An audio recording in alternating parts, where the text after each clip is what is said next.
सुप्रभात, नमस्कार। आप देख रहे हैं सनसेट टीवी। मैं हूं आपके साथ शालिनी खंडेलवाल। टॉप न्यूज में होंगी देश दुनिया की तमाम बड़ी खबरें, बिजनेस और खेल जगत के समाचार भी। आइए शुरुआत करते हैं हेडलाइंस के साथ। गुजरात दौरे पर प्रधानमंत्री नरेंद्र मोदी का बड़ा बयान। कहा, उनकी जाति और राजनीतिक पृष्ठभूमि देखे बिना गुजरात ने 2 दशक तक दिया आशीर्वाद। प्रधानमंत्री आज भरूच में 8,000 करोड़ रुपए से अधिक की परियोजनाओं को राष्ट्र को करेंगे समर्पित। विदेश मंत्री डॉक्टर एस जयशंकर की ऑस्ट्रेलियाई विदेश मंत्री पेनी वोंग के साथ महत्वपूर्ण वार्ता। भारत ऑस्ट्रेलिया साझेदारी मजबूत बनाने का दोहराया संकल्प। बेंगलुरु में जल्द शुरू होगा ऑस्ट्रेलिया का महावाणिज्य दूतावास। रूस के राष्ट्रपति पुतिन ने क्रीमिया पुल पर हुए विस्फोट को बताया आतंकी कृत्य। बुलाई सुरक्षा परिषद की बैठक। देश में डायरेक्ट टैक्स कलेक्शन में बढ़ोतरी।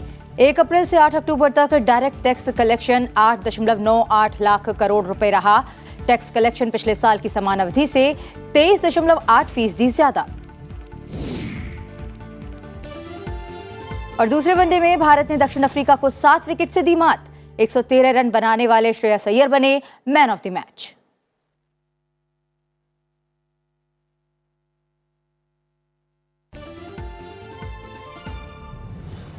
और अब खबरें विस्तार से।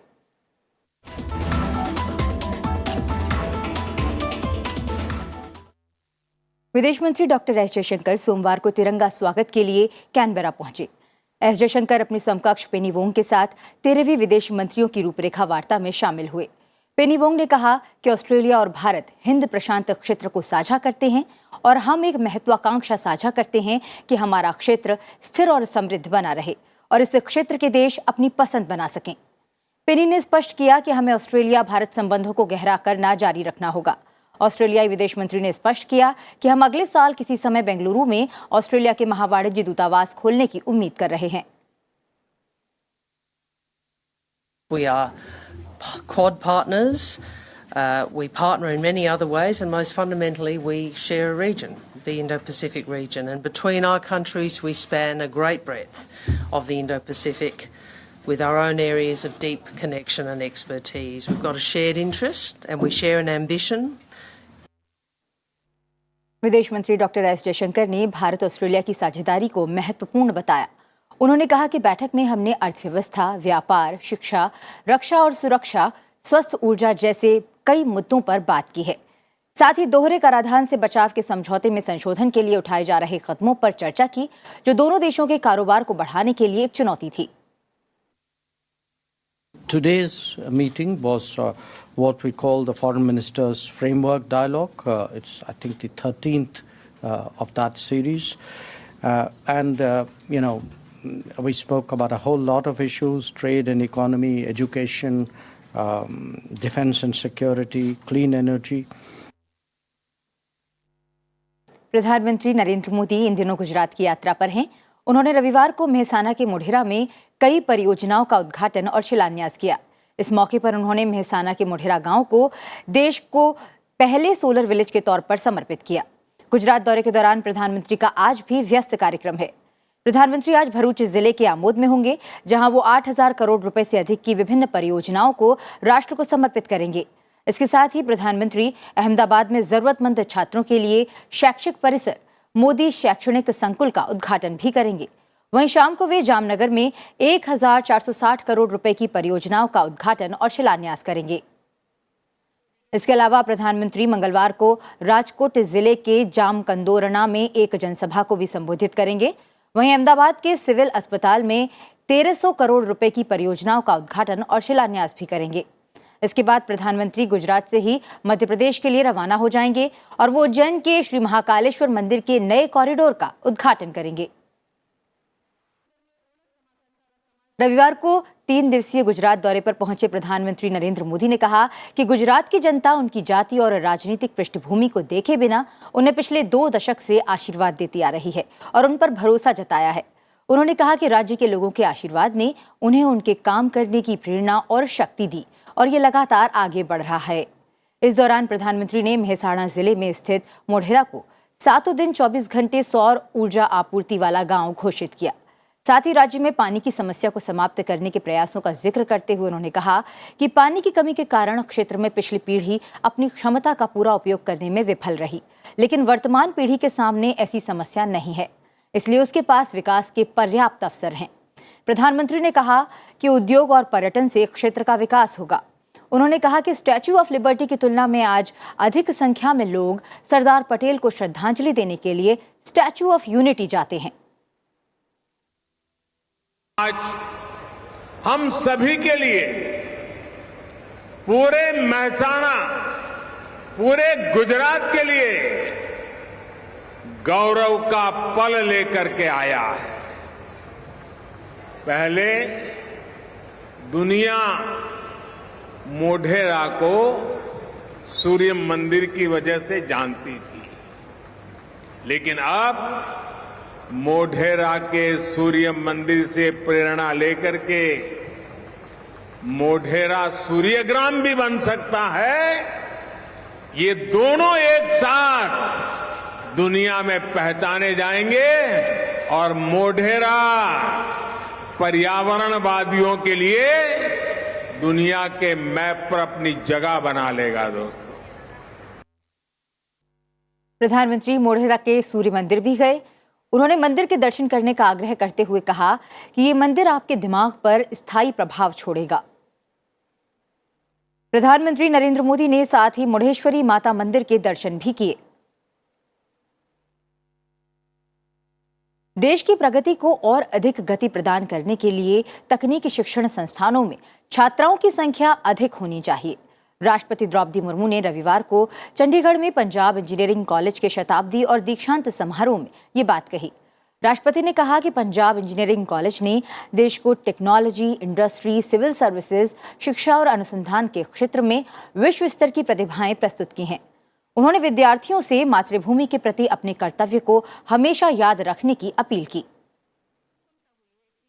100 से अधिक वर्षों के अपने गौरवशाली इतिहास के दौरान ये कॉलेज विद्यार्थियों को गुणवत्ता युक्त तकनीकी शिक्षा के साथ साथ जीवन कौशल के शिक्षा देकर देश की सेवा में अपना योगदान करता रहता है। पीईसी नॉलेज और एक्सीलेंस के एक उत्कृष्ट संसाधन के रूप में माना जाता है। आप सबका ये सुंदर शहर चंडीगढ़ भारत का पहला सुनियोजित शहर है, जहां बहुत ही कुशलता के साथ आधुनिकता को परंपरा के साथ जोड़ा गया है। इससे पहले राष्ट्रपति ने चंडीगढ़ सचिवालय के नवनिर्मित भवन का भी उद्घाटन किया। आधी आबादी को सशक्त बनाने के लिए सामाजिक संगठनों को भी सार्थक प्रयास करने होंगे। लोकसभा अध्यक्ष ओम बिरला ने कोटा में एक कार्यक्रम में ये बात कही। वे अपने संसदीय क्षेत्र कोटा में माहेश्वरी महिला संगठन के शंखनाद सशक्त नारी समृद्ध समाज कार्यक्रम में सम्मिलित हुए। लोकसभा अध्यक्ष ने कहा कि शिक्षा, स्वास्थ्य, पोषण और सामाजिक सुरक्षा जैसे महत्वपूर्ण क्षेत्रों में सकारात्मक बदलाव के लिए हमें निर्णय लेने में महिलाओं की भागीदारी बढ़ानी होगी। उन्होंने प्रसन्नता जताई कि संगठन महिलाओं को रोजगार से जोड़कर उन्हें आत्मनिर्भर बनाने की दिशा में महत्वपूर्ण काम कर रहा है। जब 21वीं शताब्दी की हम चर्चा करते हैं तो भारत के अंदर कोई क्षेत्र ऐसा नहीं जिस क्षेत्र के अंदर हमारी महिलाएं नेतृत्व नहीं कर रही। देश के राष्ट्रपति के रूप में और राष्ट्रपति के लेके विज्ञान, सामाजिक तमाम क्षेत्र के अंदर जिस तरीके से समाज में महिलाएं प्रगति कर रही है, हमारी युवा छात्राएं प्रगति कर रही है, अंतरिक्ष से लेकर जमीन तक अगर भारत में नेतृत्व करने की क्षमता है तो महिलाओं के अंदर है। लोकसभा अध्यक्ष अखिल भारतीय वाल्मीकि महासभा की ओर से आयोजित महर्षि वाल्मीकि के प्रागट्योत्सव समारोह में भी सम्मिलित हुए। उन्होंने कहा कि भारतीय जनमानस के हृदय में महर्षि वाल्मीकि का विशेष स्थान है। उनके आदर्श हमें सदाचार और नीति परायणता की सीख देते हैं। इससे पहले लोकसभा अध्यक्ष श्री तेजा मंदिर ट्रस्ट जाट समाज की कार्यकारिणी के शपथ ग्रहण समारोह में भी शामिल हुए। कार्यक्रम में उन्होंने विभिन्न क्षेत्रों में नए कीर्तिमान गढ़ने वाली प्रतिभाओं को भी सम्मानित किया। दिल्ली सरकार के मंत्री राजेंद्र पाल गौतम ने रविवार को इस्तीफा दे दिया है।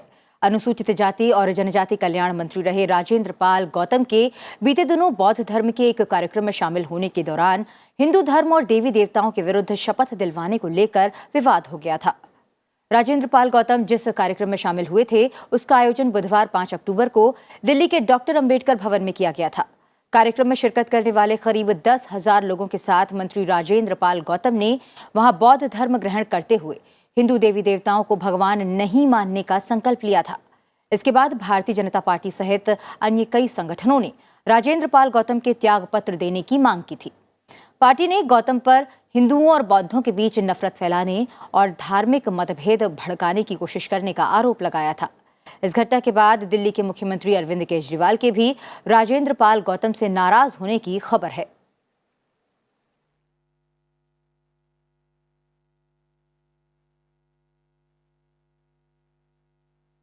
केंद्रीय गृह मंत्री अमित शाह ने कहा है कि पूर्वोत्तर राज्यों के उग्रवाद की समस्या का समाधान, संपर्क सुविधाओं में सुधार और कल्याणकारी योजनाओं का कार्यान्वयन केंद्र सरकार की सर्वोच्च प्राथमिकताएं हैं।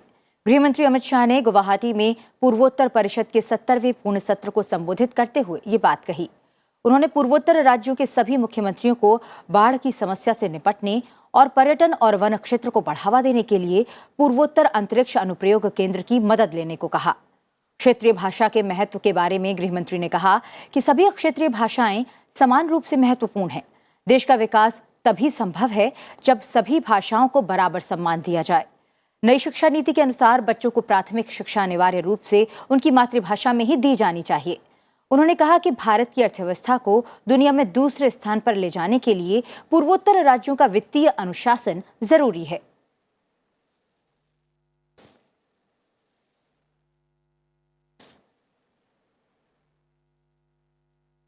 मौसम विभाग ने उत्तराखंड, उत्तर प्रदेश, मध्य प्रदेश और राजस्थान में अगले 2 दिन भारी बारिश की चेतावनी दी। दिल्ली, एनसीआर और पश्चिमी यूपी में बीते 2 दिन से जारी बारिश से बुरा हाल है। आईएमडी के मुताबिक उत्तर प्रदेश में आज भी बारिश का सिलसिला जारी रहेगा। मौसम विभाग की ओर से जारी बारिश के अलर्ट को देखते हुए यूपी के कई जिलों में आज स्कूल बंद रहेंगे। वहीं दिल्ली और आसपास के इलाकों में लगातार बारिश हो रही है।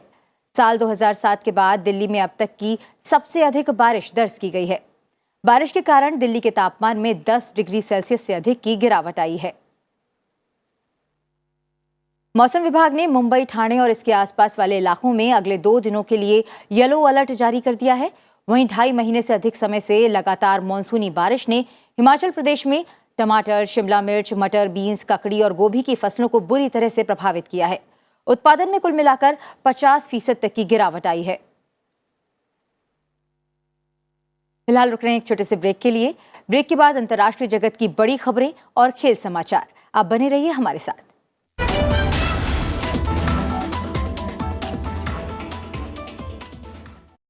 मन के हारे हार है, मन के जीते जीत।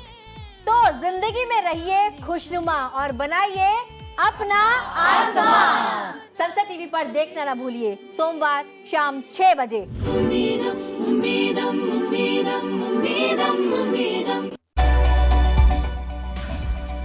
एक स्वस्थ जीवन जीने के लिए कोशिश करें कि हम नशे से दूर रहें, लेकिन अगर हमारे अंदर नशे की आदत या जिसे हम एडिक्शन कहते हैं वो पनप रही है तो समय रहते इसका इलाज कराना ज़रूरी है। नशे से बचा जा सकता है, नशे को बीमारी माने, इसका इलाज बहुत अच्छे से अवेलेबल है। नशे की लत से कैसे बचा जाए, जानने के लिए देखिए हेल्दी इंडिया, मंगलवार दोपहर 1 बजे सिर्फ सनसेट टीवी पर।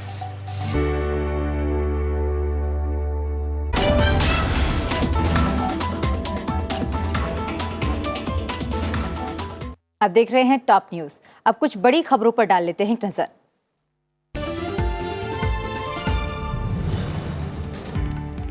प्रधानमंत्री राष्ट्रीय प्रशिक्षुता मेलों का आयोजन आज कौशल विकास और उद्यमिता मंत्रालय 28 राज्यों और केंद्र शासित प्रदेशों में 280 स्थानों पर प्रधानमंत्री राष्ट्रीय प्रशिक्षुता मेलों का आयोजन कर रहा है। मेले में शामिल होने वाली कंपनियों को एक ही मंच पर संभावित प्रशिक्षुओं से मिलने और आवेदकों को चुनने का अवसर मिलेगा। उद्धव ठाकरे के नेतृत्व वाले शिवसेना धड़े ने निर्वाचन आयोग को अपने चुनाव चिन्ह के लिए त्रिशूल, उगता सूरज या मशाल के रूप में 3 विकल्प सुझाए हैं। निर्वाचन आयोग ने दोनों से कहा था कि वे सोमवार तक अपनी अपनी पार्टी के लिए 3 नए नाम और चुनाव चिन्ह सुझाएं। विदेश राज्य मंत्री मीनाक्षी लेखी आज से 11 अक्टूबर तक जॉर्जिया और 12 से 13 अक्टूबर को कजाकिस्तान की आधिकारिक यात्रा पर होंगी। ये केंद्रीय मंत्री मीनाक्षी लेखी की जॉर्जिया की पहली यात्रा होगी।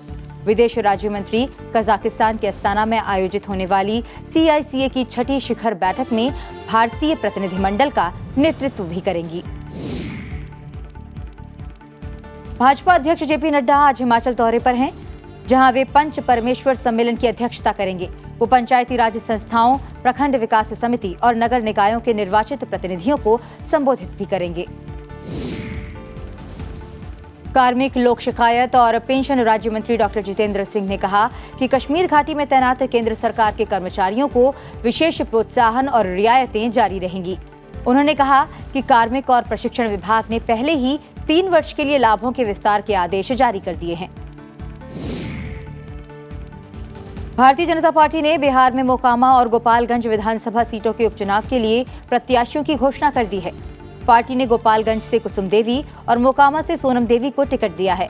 ओडिशा के धामनगर से पार्टी ने सूर्यवंशी सूरज स्थिति प्रज्ञा को मैदान में उतारा है। 6 राज्यों की 7 विधानसभा सीटों के उपचुनाव के लिए 3 नवंबर को मतदान होगा। द्रविड़ मुनेत्र कशगम के दिग्गज नेता MK स्टालिन को रविवार को हुई पार्टी की आम परिषद की बैठक में सर्वसम्मति से पार्टी अध्यक्ष चुना गया। स्टालिन को करुणानिधि के निधन के बाद साल 2018 में पार्टी का निर्विरोध अध्यक्ष चुना गया था। स्टालिन द्रमुक के दूसरे अध्यक्ष हैं। जम्मू कश्मीर में सुरक्षा बलों ने 24 घंटे के भीतर 4 आतंकियों को ढेर कर दिया है। इनमें से 2 का संबंध अलकायदा से जुड़े एक संगठन से मिला है। ये दोनों आतंकी कई आतंकवादी हमलों में शामिल रहे हैं। वहीं जम्मू कश्मीर के बांदीपोरा जिले में जन सुरक्षा कानून के तहत लश्कर-ए-तैयबा के 2 आतंकवादियों को हिरासत में ले लिया गया है। गढ़वाल हिमालय के सबसे प्रतिष्ठित सिख तीर्थ स्थलों में से एक हेमकुंड साहिब के कपाट सर्दी के मौसम के लिए आज से बंद कर दिए जाएंगे। कपाट बंद की प्रक्रिया में सबसे पहले सुबह 10 बजे सुखमनी साहिब का पाठ किया जाएगा। सुबह 11:15 बजे से लेकर 11:30 बजे तक शब्द कीर्तन होगा। 22 मई से कपाट खुलने के बाद से अब तक कुल 2 लाख से ज्यादा तीर्थयात्री दर्शन कर चुके हैं। केंद्रीय युवा कार्य और खेल मंत्री अनुराग सिंह ठाकुर ने हिमाचल प्रदेश में बिलासपुर के कोल्डम बरमाना में एक वाटर स्पोर्ट्स सेंटर का उद्घाटन किया। इस केंद्र में रोइंग, कैनोइंग और कयाकिंग जैसे वाटर स्पोर्ट्स में प्रशिक्षित किया जाएगा। केंद्र अत्याधुनिक उपकरणों से सुसज्जित है और यहाँ खिलाड़ियों को छात्रावास और प्रशिक्षण की सुविधा भी उपलब्ध होगी। और अब नजर अंतर्राष्ट्रीय खबरों पर।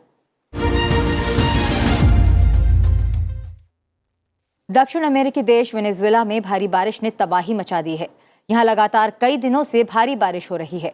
इस बीच मध्य वेनेजुएला में भारी बारिश की वजह से भूस्खलन हुआ है, जिसमें कम से कम 22 लोगों की मौत हो गई है और बाढ़ की वजह से 50 से ज्यादा लोग लापता हैं। भारी बारिश की वजह से नदियां उफान पर हैं। नदी के जलस्तर में बढ़ोतरी से इलाके में बाढ़ जैसे हालात पैदा हो गए हैं। वेनेजुएला के उपराष्ट्रपति डेल्सी रोड्रिगेज ने जानकारी देते हुए बताया कि राहत और बचाव कार्य तेजी से चल रहा है। रूस के राष्ट्रपति व्लादिमीर पुतिन रूस के क्रीमिया पुल पर हुए बड़े विस्फोट में 2 दिन बाद सोमवार को अपनी सुरक्षा परिषद के साथ बैठक की अध्यक्षता करेंगे। ये बैठक ऐसे समय में होने जा रही है जब यूक्रेन की जवाबी कार्रवाई के कारण रूसी सेना को यूक्रेन में भारी नुकसान हुआ है। आपको बता दें कि रूस और क्रीमिया को जोड़ने वाले पुल पर एक ट्रक में रखे विस्फोटकों में आग लगने से पुल का आधा हिस्सा समुद्र में गिर गया था। यूक्रेन में युद्ध के बीच रूसी सेना के साजो सामान को पहुंचाने के काम के लिए ये पुल काफी महत्वपूर्ण है, क्योंकि यहाँ से रूस सैनिकों और सैन्य सामग्री को क्रीमिया तक पहुंचाता है, जिससे यूक्रेन के दक्षिणी क्षेत्र में रूसी सैन्य अभियानों में मदद मिलती है। पुल में विस्फोट के बाद रूस के राष्ट्रपति व्लादिमीर पुतिन ने क्रीमिया पुल विस्फोट के लिए यूक्रेन की गुप्त सेवाओं को जिम्मेदार ठहराया है और इसे आतंकवादी कृत्य बता इसकी निंदा की थी। संयुक्त राष्ट्र महासचिव एंटोनियो गुटेरेस ने प्रस्ताव दिया है कि एक या कई देश हैती की पुलिस को सशस्त्र गिरोहों द्वारा उत्पन्न खतरे को दूर करने में मदद करने के लिए एक त्वरित कार्रवाई बल भेजें। उन्होंने कहा कि 15 सदस्यीय सुरक्षा परिषद को ऐसे बल का स्वागत करना चाहिए जो युद्ध विराम या मानवीय व्यवस्था का समर्थन करने के अलावा अंतर्राष्ट्रीय बल के साथ प्रयासों का समन्वय सुनिश्चित करने के लिए संयुक्त राष्ट्र की क्षमता को बढ़ा सकता है। आपको बता दें कि हैती ने पिछले हफ्ते कहा था कि वो एक विशेष सशस्त्र बल की मांग करेगा जो गिरोह के एक गठबंधन द्वारा अपनी मुख्य ईंधन बंदरगाह की नाकाबंदी के कारण पैदा होने वाले संकट से निपटने में मदद करेगा। उत्तर कोरिया की राज्य मीडिया ने कहा कि सरकार द्वारा हालिया मिसाइल परीक्षण एक सामरिक परमाणु अभ्यास था जो किम जोंग उन की तरफ से व्यक्तिगत रूप से देखा गया था। उन्होंने कहा कि प्रक्षेपण क्षेत्र में अमेरिका के नेतृत्व वाले संयुक्त सैन्य अभ्यास के खिलाफ ये एक प्रतिक्रिया थी। आपको बता दें कि किम जोंग उन लंबे समय से सामरिक परमाणु विकसित करना चाहता था। युद्ध के मैदान में उपयोग के लिए छोटे और हल्के हथियार डिजाइन किए गए। जनवरी 2021 में कांग्रेस में इसे एक सर्वोच्च प्राथमिकता दी। जर्मनी के सोशल डेमोक्रेट्स ने रविवार को एक क्षेत्रीय चुनाव जीत लिया है। इस जीत से चांसलर ओलाफ स्कोल्स को बढ़ावा मिला। एआरडी और जेडडीएफ के एग्जिट पोल के मुताबिक स्कोल्स की एसपीडी तटीय राज्य में सबसे बड़ी ताकत बनी रही, जिसे करीब 32.5 से 33.5% वोट मिले।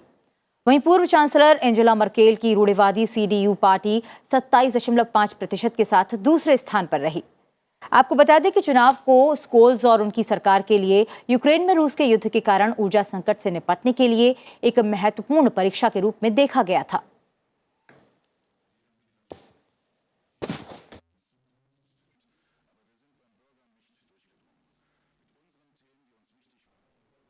ऑस्ट्रेलिया में राष्ट्रपति के लिए हुए चुनाव के शुरुआती नतीजों के मुताबिक ऑस्ट्रेलियाई लोगों ने मौजूदा राष्ट्रपति अलेक्जेंडर वान डेर बेलेन को एक और कार्यकाल के लिए फिर से चुना है। अलेक्जेंडर वान डेर ने 54.6% वोट पाकर पूर्ण बहुमत से जीत हासिल की। वहीं उनके निकटतम प्रतिद्वंद्वी को 19.11% वोट मिले। आपको बता दें कि वैन डेर बेलेन को गंभीर संकट के समय एक स्थिर नेता के रूप में देखा गया है। ऑस्ट्रेलिया में ऊर्जा लागत और मुद्रास्फीति शीर्ष मतदाताओं की चिंता है। ऑस्ट्रेलिया यूरोपीय संघ का सदस्य है, लेकिन नाटो सुरक्षा गठबंधन का हिस्सा नहीं है। अंतर्राष्ट्रीय खबरों के बाद अब एक नजर डालते हैं आर्थिक जगत की बड़ी खबरों पर।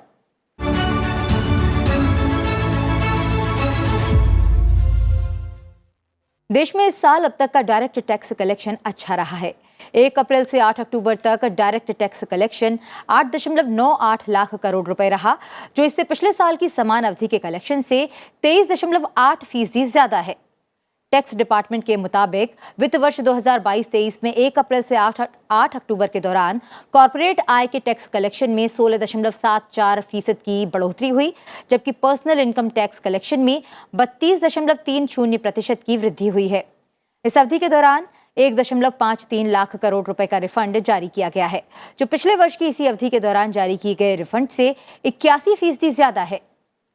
टैक्स डिपार्टमेंट के मुताबिक रिफंड को एडजस्ट करने के बाद direct tax collection 7.45 lakh crore रुपए रहा है, जो 1 साल पहले की इसी अवधि के नेट कलेक्शन से 16.3% ज्यादा है। ये कलेक्शन वित्त वर्ष 2022-23 के लिए बजट अनुमान का 52.46% बैठता है। 4 पहिया और सार्वजनिक वाहनों को उन्नत मानकों के अनुरूप बनाने के लिए उनमें आधुनिक उपकरण लगाने होंगे। ऐसी स्थिति में वाहन उद्योग के जानकारों का मानना है कि वाहन विनिर्माताओं की लागत बढ़ जाएगी। अगले साल अप्रैल से लागू होने वाले सख्त उत्सर्जन मानकों के अनुरूप अपने वाहनों को उन्नत करने पर वाहन विनिर्माता कंपनियों का निवेश बढ़ने से यात्री और वाणिज्यिक वाहनों की कीमतें बढ़ने की संभावना है। भारतीय वाहन उद्योग फिलहाल अपने वाहनों को भारत चरण 6 उत्सर्जन मानक के दूसरे चरण के अनुकूल ढालने की कोशिश में लगा हुआ है। नए मानक के अनुरूप ढालने पर घरेलू वाहन कंपनियों को करीब 70,000 करोड़ रुपए का निवेश करना पड़ा था। विदेशी पोर्टफोलियो निवेशकों ने सितंबर में 7,600 करोड़ रुपए से अधिक की निकासी करने के बाद भारतीय शेयरों में फिर से निवेश शुरू कर दिया है। अक्टूबर के पहले सप्ताह में एफपीआई ने घरेलू शेयर बाजारों में 2,400 करोड़ रुपए से अधिक का निवेश किया है। जानकारों का मानना है कि कई ग्लोबल और डोमेस्टिक फैक्टर्स की वजह से आने वाले महीनों में एफपीआई के प्रवाह में उतार चढ़ाव बना रहेगा। डिपॉजिटरी के आंकड़ों के मुताबिक विदेशी पोर्टफोलियो निवेशकों ने 3 से 7 अक्टूबर के दौरान शेयरों में शुद्ध रूप से 2,440 करोड़ रुपए का निवेश किया है। अब बात खेल जगत से आने वाली बड़ी खबरों की।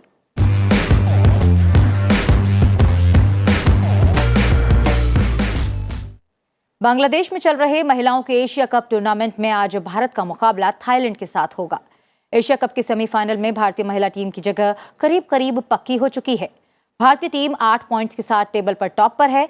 हालांकि पाकिस्तान के भी 8 अंक हैं, लेकिन नेट रन रेट के आधार पर वो दूसरे स्थान पर है।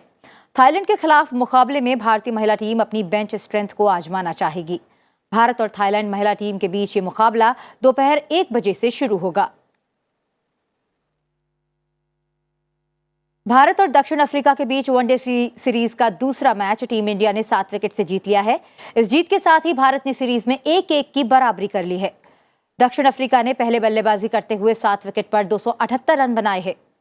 इसके जवाब में भारत के श्रेयस अय्यर के शतक और ईशान किशन के 93 रनों की बदौलत 7 विकेट रहते लक्ष्य हासिल कर लिया।